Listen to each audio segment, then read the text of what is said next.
Hello students, in this video we will be discussing about precipitation.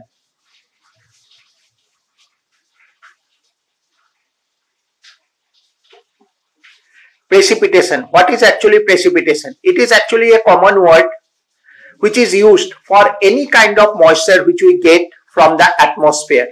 हवा से हमें जो भी नमी जो मिलता है उसे हम लोग precipitation कहते हैं. Any kind of moisture which we get from the atmosphere is known as precipitation.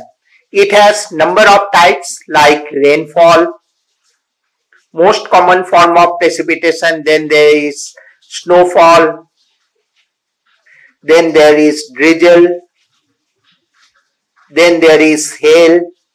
These are actually hail, sleet. These are actually different forms of precipitation. We will be discussing rainfall in detail, but before that, these other forms of precipitation. Now, before going into the other forms, how does precipitation actually occur? किस तरह से precipitation actual में होता है? Now, what actually happens is that the water bodies that are there on the surface of the earth, due to the heat of the sun, this water is converted into water vapor. Some amount of vapor is also formed from transpiration from the plants as well as from the soils. This water vapor, being light, it rises up and condenses to form clouds. Now, when the clouds become saturated, when they cannot hold any more moisture, then it comes back in the form of rainfall. And this water, after falling to the ground, again finds its way to the oceans, rivers, lakes. Some of them find into the groundwater reserves. That is, in simple words, what we call the Earth's water cycle or hydrological cycle. That is how the rainfall normally occurs. Now, we will be discussing the various types of rainfall in detail, but before that, the other forms of precipitation. Snowfall. Snowfall normally occurs when moisture-laden winds is cooled at a temperature below freezing point.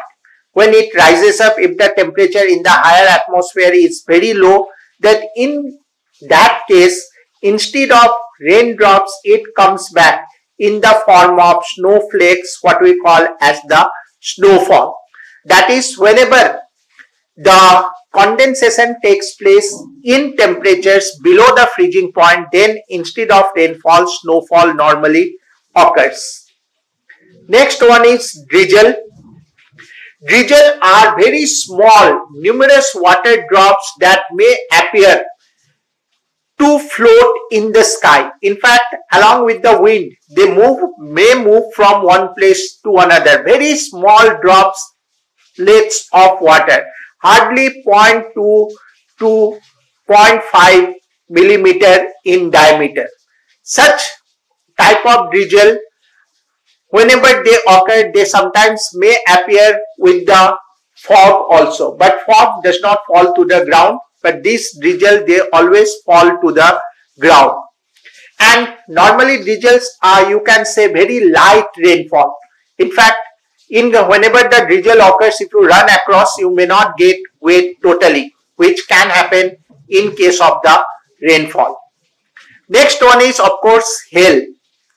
Hail or hailstones are formed when the raindrops are carried very high up in the atmosphere by thunder clouds, and in the higher atmosphere, in the lower temperatures, these water droplets freeze into ice crystals, and as they keep on colliding with the other droplets, they gradually gain in size, and when they become heavier, they come down in the form of ice.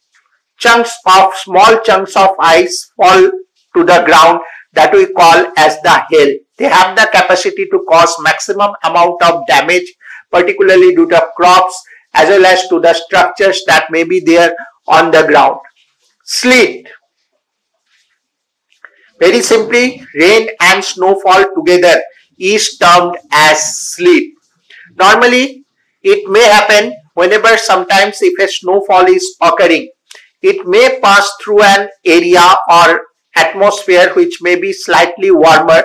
That snow is converted into water. But while coming to the ground, it may come across again freezing conditions. So that water, the raindrop, may again converted into what we call semi-transparent ice, and it may fall to the ground, which we call as the sleet. Normally sleet and rainfall occurs side by side, आमतौर पर एक साथ होते रहते. Now coming back to the rainfall. Rainfall is actually the most common form of precipitation that can be found. सबसे अगर common type है of precipitation, it is actually the rainfall. There are actually three types of rainfall, what we call convectional rainfall, orographic, or also sometimes called relief rainfall, and cyclonic rainfall. Let's start with the first one, that is convectional rainfall. Convectional rainfall actually is more common in areas near the equator, or they are found in areas which experience very high temperatures. Tropical regions also have this type of rainfall. Now what happens is that due to the sun rays, the water that is present, it may, due to the heat of the sun in the equatorial region, it is converted into water vapor. Water vapor being light, it gradually rises up and forms what we call the clouds. In fact, in equatorial regions, just by afternoon, the sky is covered with dark cumulonimbus clouds, and thereafter it results in rainfall, what we call convectional rainfall. Convectional rainfall always is a heavy rainfall for short duration and always is accompanied with thunder and lightning. This type of rainfall, though heavy, but it is of short duration. In equatorial regions, it occurs almost on a day-to-day basis in the afternoon, generally around 4 o'clock, as a result of which this type of rainfall is also sometimes called 4 o'clock rainfall. Now, this type of rainfall is also common in tropical regions where high temperature can occur normally during the summer months. Second one, orographic or relief rainfall. Orographic or relief rainfall are the rainfall which are caused as a result of presence of mountains. Now what happens when moisture laden winds or clouds move from one place to another? They are obstructed by hills or mountains that may come in their way. As a result of obstruction, the clouds are forced to rise along the slope of the hill or mountain. As these clouds rise, condensation takes place because of the lower temperature in the upper atmosphere, resulting in rainfall on the side of the hill or mountain. By the time this cloud reaches the other side, they are almost devoid of any droplets of water. So in the other side, hardly any rainfall occurs. The side which gets the maximum amount of rainfall, we call it as windward side, and the side which gets very little or no rainfall, we call it as leeward side. This leeward side is also known as rain shadow area. In fact, I am when I am talking to you all, very heavy rainfall is occurring outside. You may be hearing the sound of thunder clouds in the video also. The other side where very little rain occurs, that is actually leeward side or rain shadow area. This is actually the most common form of precipitation that is found in the world, and this form of precipitation in India, especially along the Western Ghat region, western coast of India, this type of rainfall occurs. Even during the summer months, the rainfall which we get from the monsoon winds, most of it is actually orographic in nature. Now, coming to the third type of rainfall, that is cyclonic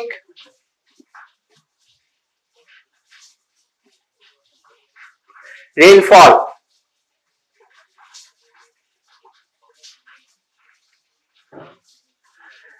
Cyclonic rainfall also is sometimes called frontal rainfall.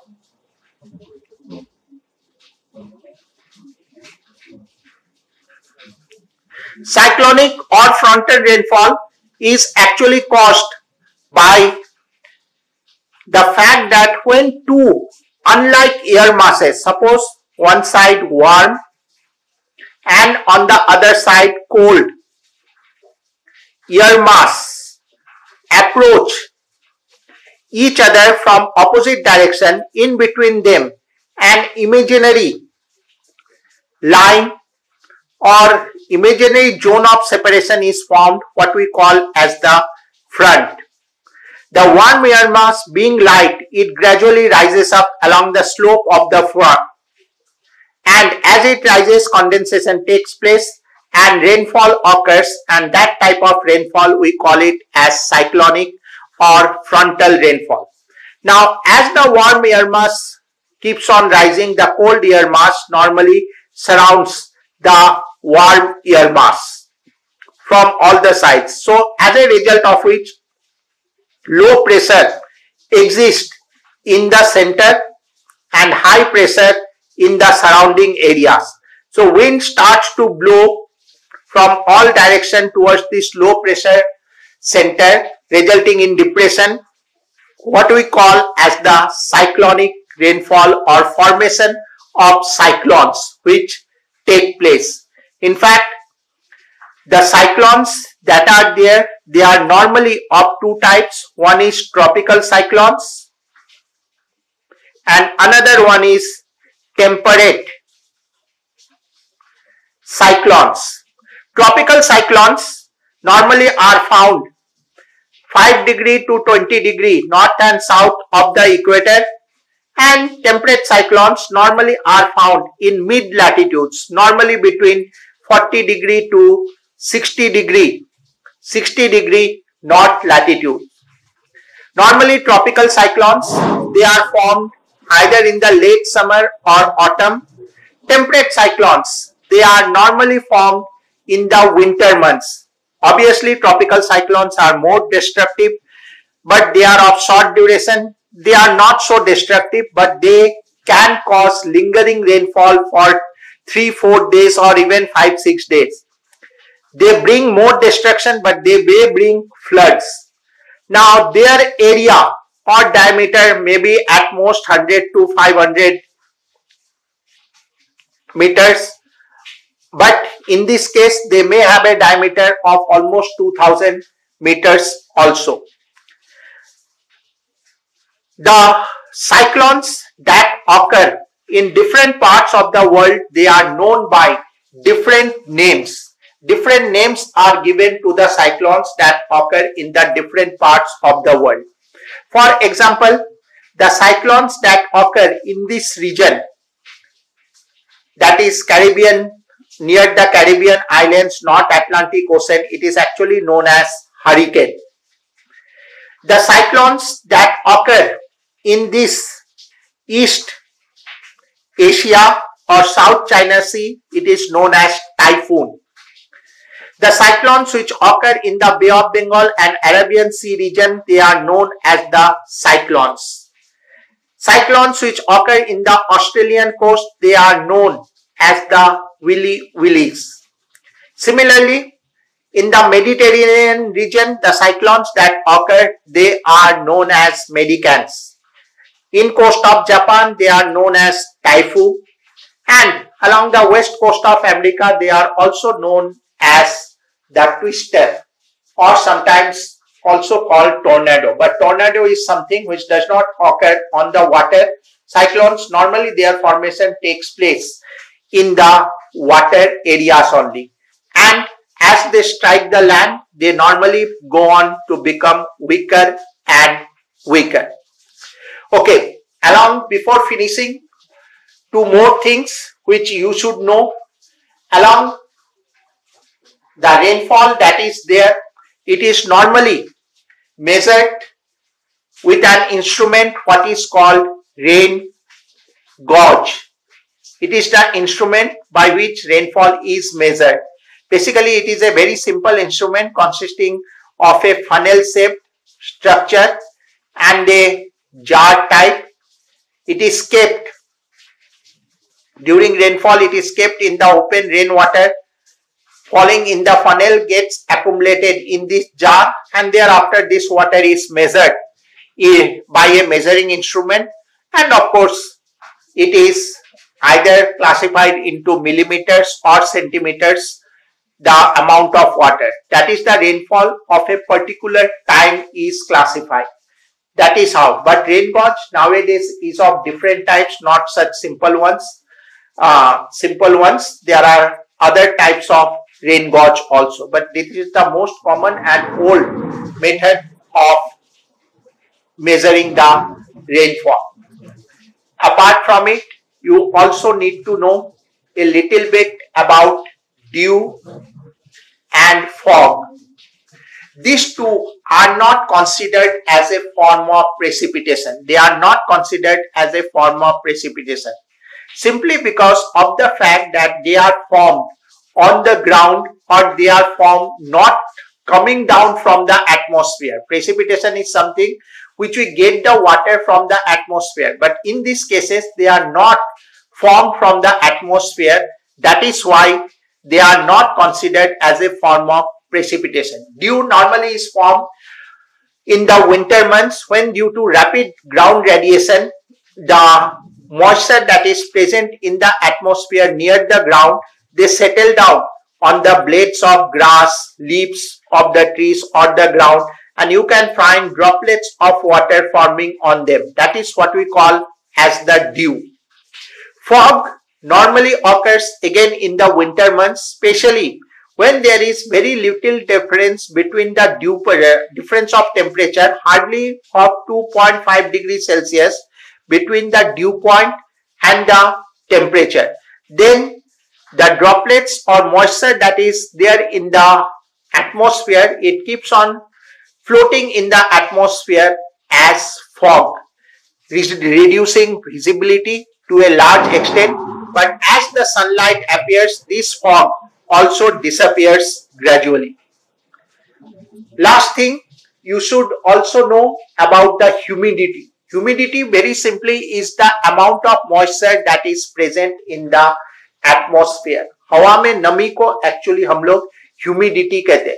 Though there are different types of humidity, but one type of humidity you need to know, that is relative humidity. Relative humidity, it is the amount of moisture which is present in the atmosphere and the amount required to make air saturate.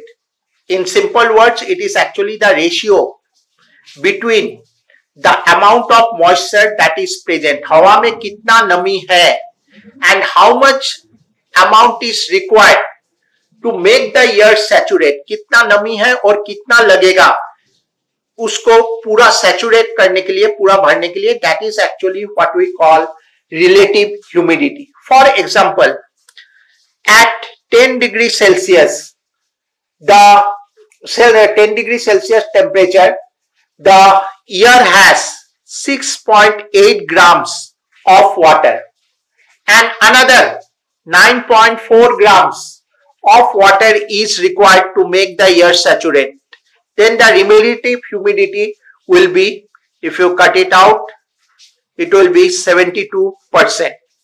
Now that is actually relative humidity. To make it completely saturated, another 28% is required. When the relative humidity is higher, you can always say that rainfall will occur. In the daily newspapers, you can find that relative humidity is given. ये हमेशा दिया हुआ रहता है. If it is 90%, 92%, you can simply say that rainfall is going to follow soon. Also, one more thing, in the weather map, the rain that occurs, it is plotted with the help of a line which actually is called isohead lines. Places having the same amount of rainfall are joined together by a line which is known as isohead line. Isonep, same amount of cloudiness. Cloud cover is joined, and in this case it is the same amount of rainfall or equal amount of rainfall. I hope you have understood the chapter. Please go through the slides which I have provided to get a better understanding of the chapter, and of course don't forget to go through the book also to get a much better idea of the chapter. All the questions of this chapter, though already answers have been provided in the slides, will be provided next week. Some of it have been provided this week only, but don't expect the objective answers to be provided. For that, you have to consult either the slides or the book. You can get the answers very easily. Have a good day.